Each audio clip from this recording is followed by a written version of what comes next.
What is going on, everybody? Gabriel Jones here, giving you a drop of sun any chance I get. And now we have the second video in my Eurovision 2024 series, where I talk about semifinal 2. Last week we talked about semifinal 1, I gave you my rankings there, and now it's going to be the second half. And boy, is the competition really heating up in this one. This was a very difficult ranking to make. I had to make some really painful cuts, but I think I'm speaking true to my heart. And I hope that everybody agrees and that there's no conflict whatsoever. I mean, there probably most certainly will be, but let's hope it's not as intense. So I think I should just cut the chit chat. I'm just wasting time now. Let's get into my semifinal 2 thoughts on Eurovision 2024.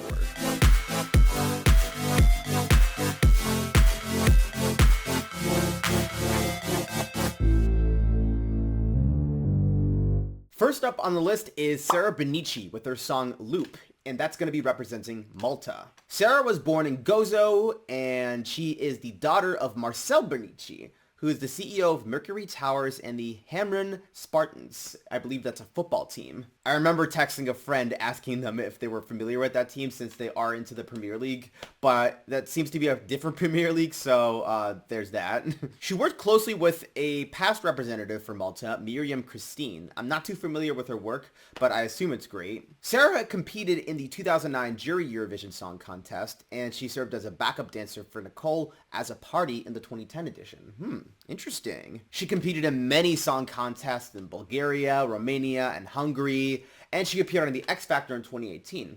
Yeah, the X Factor is just pumping out these singers like there's no tomorrow. Her voice contains so much elegance, like you could really tell she has really worked on her craft ever since she was a child. But then came the national final for Malta, and I was actually really impressed with the amount of talent Malta had to choose from. Like, most of those singers would have been great picks. Although one thing I will say is that Haley as a party did not deserve last place. Tell me that it's over, it should have at least entered double digits. Like, y'all could have given her more points, let me tell you that. Loop ultimately came out on top, and it was just over when Sarah ran away with those jury votes. But the song itself is filled with a ton of sass.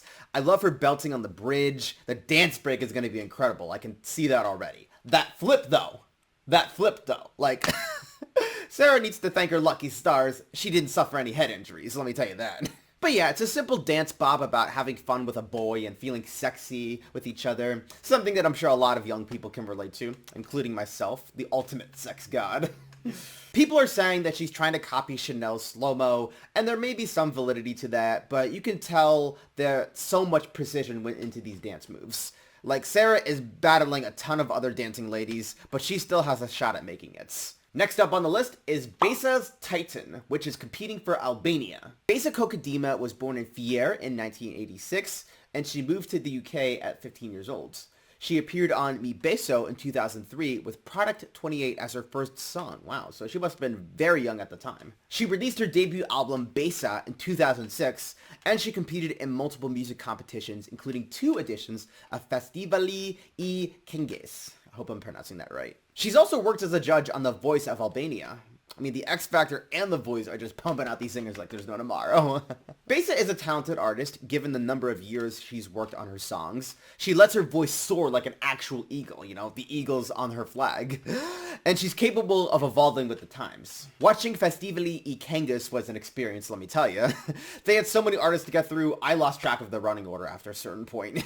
Although I am surprised how the winner of the contest isn't automatically the one they sent to Eurovision. Like, that's a completely separate vote. It's almost like, oh my god, the winner of Festivali I Këngës! You know, this is so cool! Like, look at how monumental that is! Oh yeah, and then there's our artist for Eurovision. Besa was definitely in the top half of my ranking with Zemran Idor, but I have to be honest, Titan is a downgrade. I'm sorry, but the lyrics are bland and have easy rhymes. The sound feels inconsistent. Its effort to switch up the beat feels pretty limp. And if I'm being honest, Zemran Idor is the better version. And the Albanian delegation should have stuck with it. Like, even when you translate the lyrics into English, they sound far more poetic. Like, I'm actually kind of disappointed that they decided to go for the revamp. Sorry, Albania, but I have low expectations of this qualifying. Our next song is Zari by Marina Satti, and that is for Greece. She was born in Athens and has visited Sudan during the summertime. From the looks of it, she's a very classically trained performer. She practiced singing and classical piano throughout high school. She earned a degree in lyrical monody and advanced classical studies. She studied jazz at the Nakas Conservatory and went to Berklee College of Music in 2010. Like, that is a high honor. And her journey in America didn't stop there, for she performed at the John F. Kennedy Center in Washington. Another high honor. She formed the a cappella group Phones, which focused on singing traditional polyphonic songs. She sung at the Ancient Theater of Epidaurus at the Athens Concert Hall. Wow. And she showcased Yala, which had Eastern Mediterranean traditional music. Like, that is actually very incredible. I looked up the venue myself, and it is so beautiful, and you could tell that it's very historic. Perhaps that's where I should film my next vlog. She released a song called Coupes, which reached 24 million views on YouTube. And Mentisa came out in 2017 and was deemed the song of the summer by Global Citizen. Like, oh my god. So many accomplishments to keep track of. It wasn't until 2022 when she released her debut album, Yena. So, a long journey before the actual masterpiece came out. Like, I gotta say, her voice talent is immaculate. It really shows how intensely she's worked on her music. And I had to give her music video for Mentisa an instant like on YouTube. And then came the big song, Zari. People waited for months for it to be released, and it did not disappoint. Marina said that she wanted to capture how young people truly live in Greece, and I think she accomplished her goal with ease. The song has been compared to Rosalia due to its experimental sound, although it's clearly meant to reflect different cultures. It's about ending a relationship and hoping wherever life takes you next is a fortunate place. At least that's what I'm assuming it's about. Zari is Greek for dice, and Marina is hoping her luck will continue to guide her. You know, I can totally respect that. It's hard to picture Zari not qualifying, and I'm sure it'll be nice to see Greece in the grand final again after they flopped with What They Say. And now, we got a big one on our hands.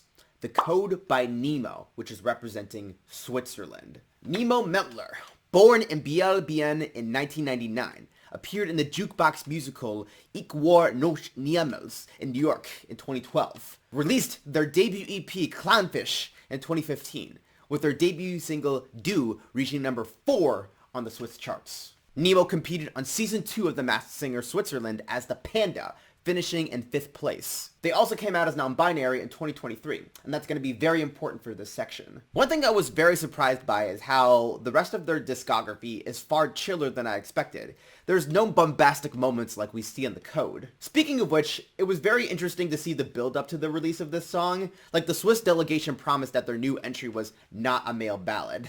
Little did we know they were making 2 promises with that statement. And I also love how their name is not too far off from Ramo Forher, who competed in last year's show. Like, you just change the R to an N and boom, you got a new contestant. But the song itself, The Code, was something I have never experienced before. Like, it starts off very timid with the string plucking, then slams into power pop with an opera. The rap verse of Nemo taking risks in life, the heavy production as Nemo sings the chorus, the operatic note they sing as the orchestral section comes in. It's reminiscent of a James Bond movie. The rapid shift in styles could symbolize how Nemo refuses to be put in any specific categories, wanting to be a nonconformist. Nemo unapologetically showcases their non-binary pride, giving an epic anthem for anyone in their community to celebrate with. In fact, my eyes were glued to the music video the whole time. Like, the changing outfits, the running through the train, the chaos happening around Nemo. And I love how the train is supposed to symbolize how Nemo is stuck in a loop. Again, not a Sarah Bonnici loop. But they're trying to free themselves, which I can totally see. For once, I would actually be thrilled to see Switzerland go to the grand final. In fact, The Code is probably my #1 overall pick to win so far. Like, Nemo, I am counting on you. And our next song is Aiko's Pedestal, which is competing for Czechia. Her full name is Alina Shermanova, and she was born in Moscow, Russia in 1999, but she quickly moved to Czechia when she was little. She competed on season 4 of Czechoslovenska Superstar in 2015. She released her self-titled debut album in 2018, and her debut single Hunt came out in 2020. And she actually had a few notable achievements in America. She became the first Czech artist to appear on the Times Square screen, wow, and her music was featured on Teen Mom and Love Island, so the reality shows love her. You could tell that she was easing herself into the rock sound as time went on, and I think she has fully embraced it. It was really fun to watch ESCZ again, and I'm really glad they made it the first national selection of the season, you know? Letting international viewers vote makes them excited for all the other finals going up until March. I remember streaming my reaction to the whole program, and that was a lot of fun. I got my popcorn and soda on the side as I watched all these acts perform. I did have Aiko topping my list in that video, but I ultimately voted for Lenny. Like, I just really love her raspy voice. It gets to me. But it'll be interesting to see how Czechia works with Pedestal. And, you know, I'm always fond of rock entries. Aiko projects plenty of anger, the guitar shredding gets the blood pumping, the bass guitar ties everything together, if I have to be honest. And I really like the fight during the bridge. It emphasizes the struggle she finds herself in, and there's plenty of self-confidence to find here. But if I'm being totally frank, its qualification chances are slim. And for now, I'm probably leaning towards a no. Like, we'll have to see what happens, but right now, I'm not terribly confident. And now we move on to Kaleen with her song We Will Rave. That is competing for Austria. Her full name is Marie Sophie Christel, and she was born in Wels in 1994. From the looks of it, she has mostly spent her career working as a dancer. She started ballet lessons as a child and won her first national championship at age 7, and she clinched dozens of other championships after that. Like, damn. She signed with Wi-Fi Records in 2021 and released her debut album Stripping Feelings in 2023. She has numerous credentials in the Eurovision Song Contest. She worked as the creative director for Junior Eurovision for Spain and Bulgaria. She became the stage director for Spain in 2022. And she helped Austria, Armenia, Germany, and Georgia with their staging and Liverpool. Like, she has a huge foot in this competition. I also watched some of the rehearsal footage that she partook in, and she knows her stuff. Like, let me tell you that right now. As for her music, she definitely knows how to make her throwback dance songs, like getting into the choreography of her videos. And it's pleasing to know Austria has their own Dua Lipa. We Will Rave captures 90s dance pop in the most beautiful way possible. Like, I don't think it's wrong to call it the no rules of semifinal 2. It's a simple jam about finding someone you're attracted to at the club and then letting loose. You know, the slamming beat in the final moments is pretty cool, and the bridge has the perfect moments for a dance break. Like, I have no doubt she's going to take advantage of that. Given how well made the track is and our history of working in the business, We Will Rave has a very strong chance of moving on. I can see it. Next up on the list is SABA with her song Sand, and that is representing Denmark. Her full name is Anna Olenschlager. She was born in Ethiopia in 1997, but she was adopted at 8 months old and raised in Rinkeby, Denmark. She's opened up about having bipolar 1 disorder, having taken several trips to the hospital, and she even starred in the 2020 documentary My Insane Twin, which focuses on her mental health struggles. And she even serves as an ambassador for the Danish Depression Association. So yeah, she's very outspoken about this topic, and I commend her for that. With her twin sister, she relocated to Copenhagen where she worked as a model, while her sister became a singer. SABA has her own taste of musical theater, working as a non-stunt performer. She filled in for her sister in the musical Hair at the Osur Gasvark Theater, which is pretty cool. When I went to dig into SABA's discography, I was surprised to find that her previous songs include nothing. Like, this is literally the first song she's ever released in her career. Like, she is a first-timer, and she was able to hit the bullseye.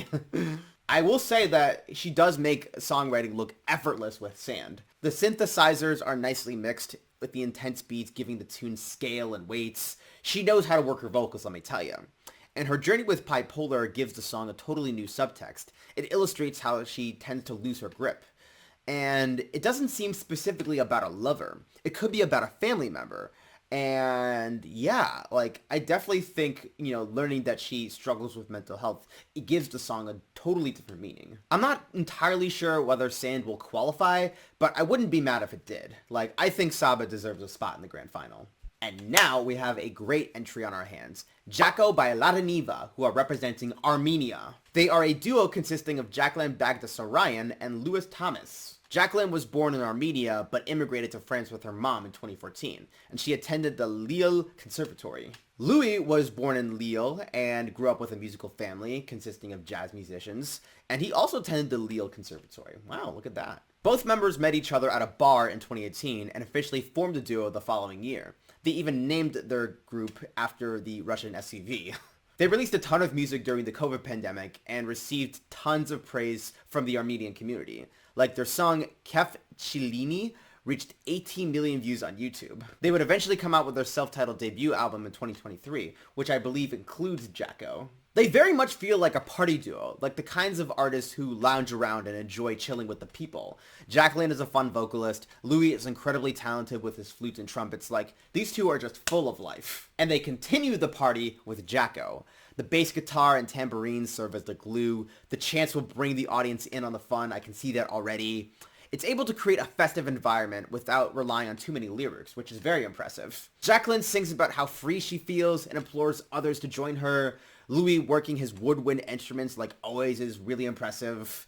And what brings it on home are the thumps in the final 30 seconds, like, yeah, you probably know what I'm talking about.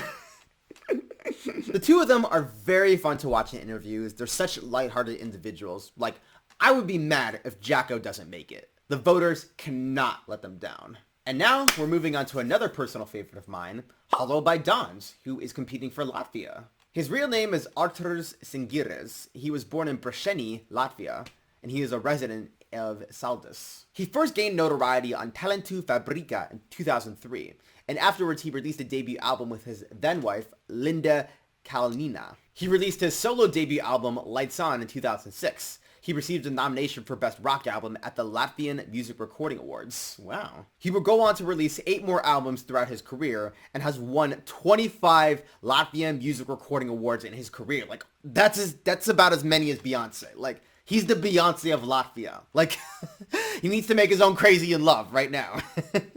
Maybe, like, call up Linda again and maybe she could do the Jay-Z verse.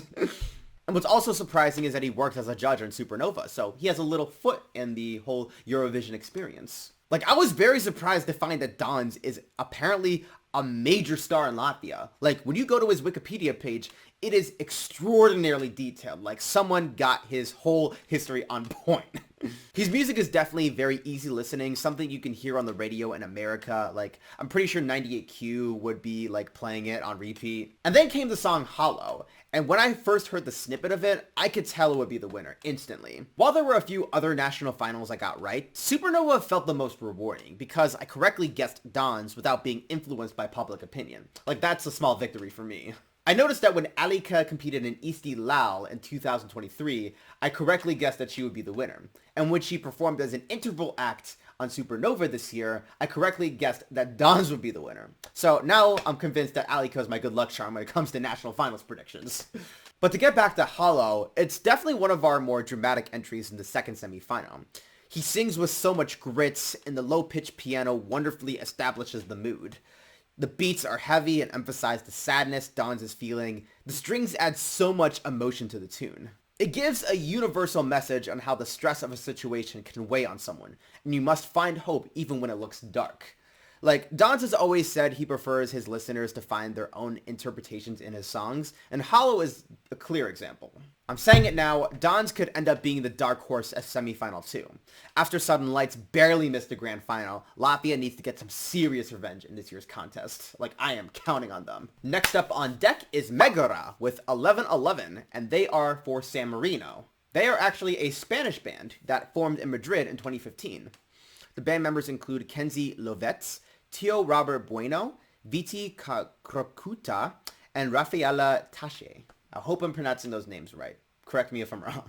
They've stated that they aim to embody different forms of rock music, and you can definitely tell that they kind of shapeshift throughout their discography. They came out with their first EP, Murase Quen Pueda, in 2015, and they released their debut album, Siete, in 2016. Aside from performing at the Resurrection Fest in 2019, they've also appeared in the final for Benidorm Festival 2023 with their song Arcadia. Wow. That was the year Blanca Palomo won with her song, so that's really damn cool. But they finished in 4th place with 106 points. They also received a few comparisons to Luke Black, and after watching their performance, I can see that given the video game theme. After digging into their material, I can say that Megara's sound is deliciously metal. Like, Kenzie sings with great passion and the other members play their part well. Their whole aesthetic is black and pink. Like, at this point, they should collaborate with Jenny, Lisa, Jisoo, and Rose. Like, I can picture all 4 of them playing the band's instruments.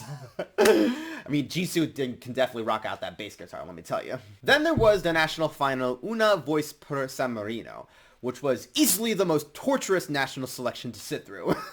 I mean, I'll at least give Albania this. They tried to keep the show going. Like, they didn't stop every, 10 minutes or so to do some interval acts. But to talk about the song itself, 1111 offers some fun in the semi-final. Kenzie is clearly having a great time, but the production goes hard as possible. The flamenco guitar in the bridge is a nice touch, capturing the party atmosphere.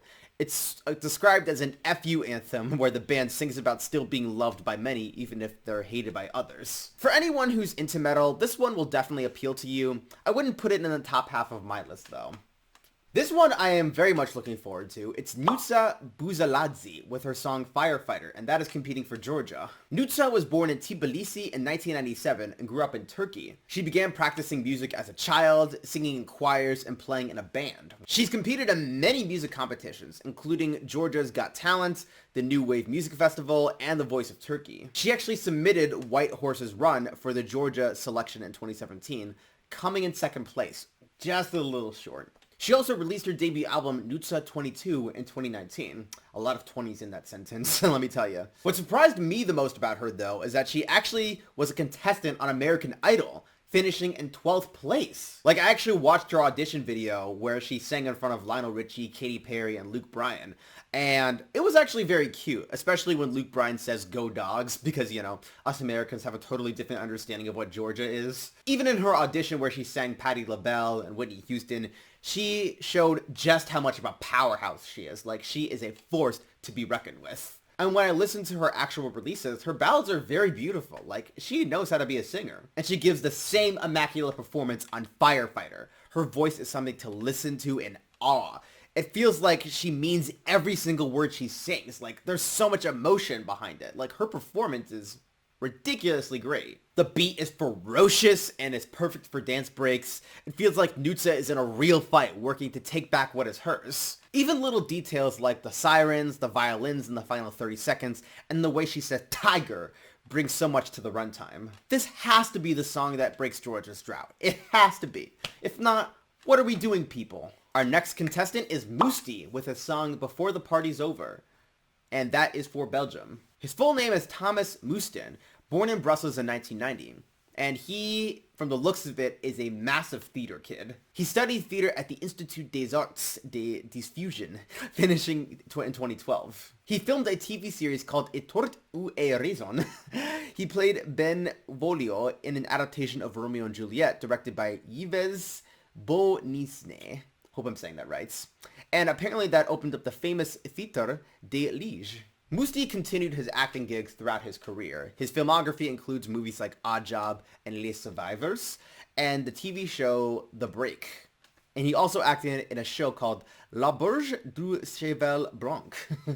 My French is on point today. He released his debut single, The Golden Age, in 2014, which received a ton of radio play. He also came out with a second album, It's Happening Now, in 2022, which peaked at number 4 on the charts. Wow. Like, even without researching the guy, you can tell this man originates from theater, given how much melodrama he puts into his sound. It's almost like he's portraying characters when he's recording his music. What's very interesting about Mustii is that he was the very first artist to be announced for this year's Eurovision contest.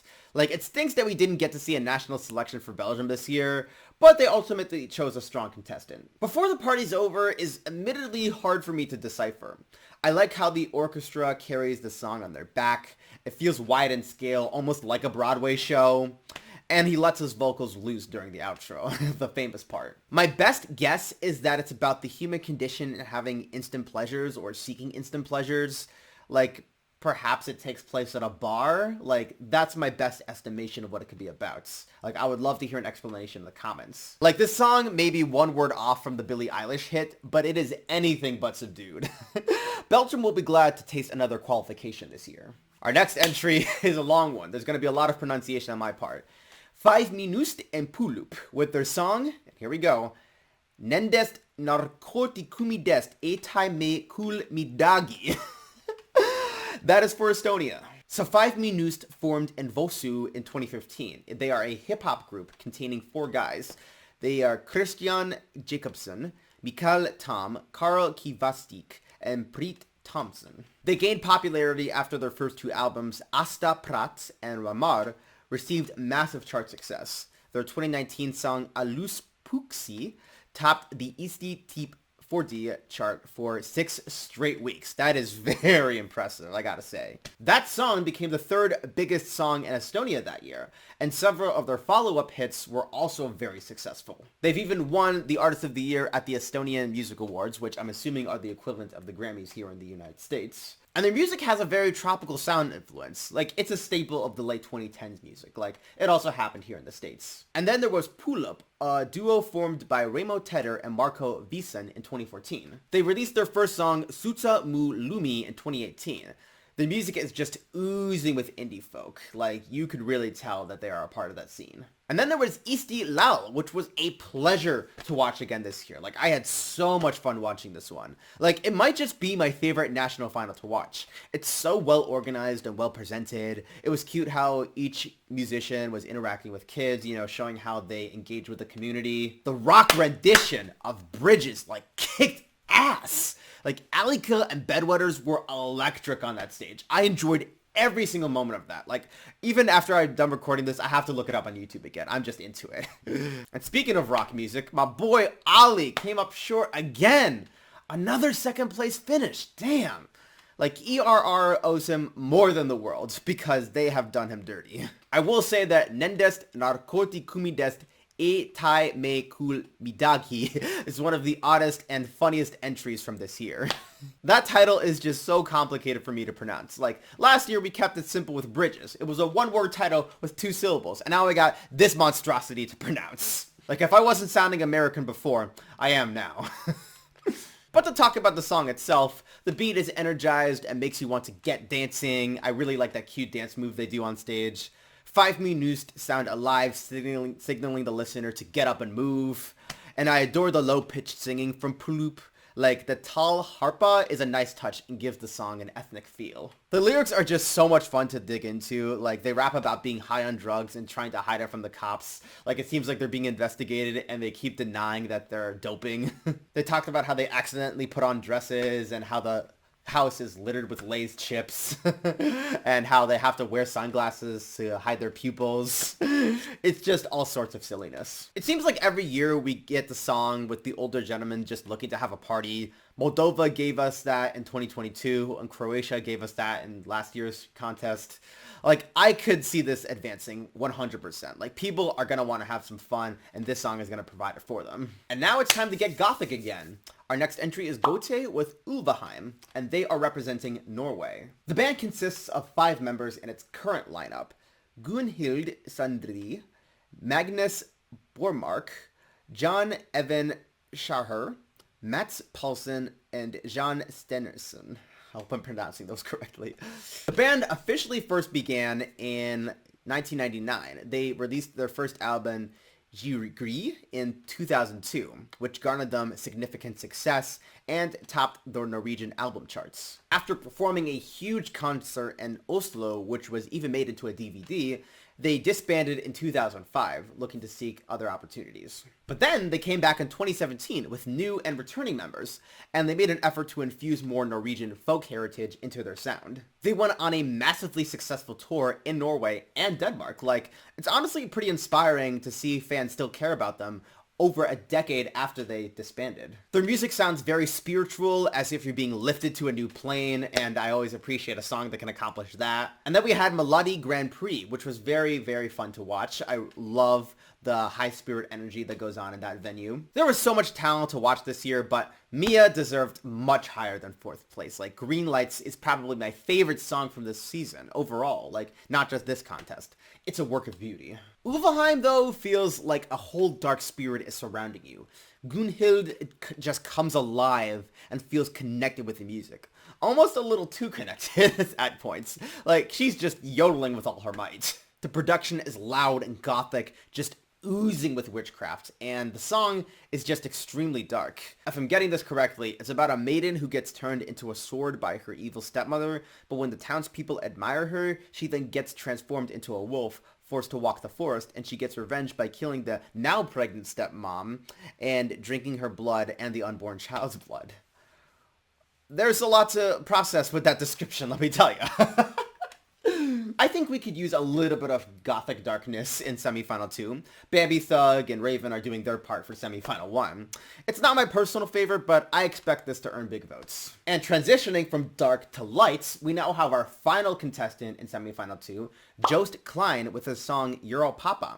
That is for Netherlands. Joost Klein was born in Leeuwarden in 1997. He lost both of his parents during secondary school, and that honestly sounds very sad. Like, I am very sorry that he had to deal with that at such a young age. He started a YouTube channel at age 10 called Uhorn Joost, which has reached over 225,000 subscribers. He used that channel to film tons of sketches and mini documentaries. He created a poetry collection in 2018 dedicated to his father, who worked as a writer.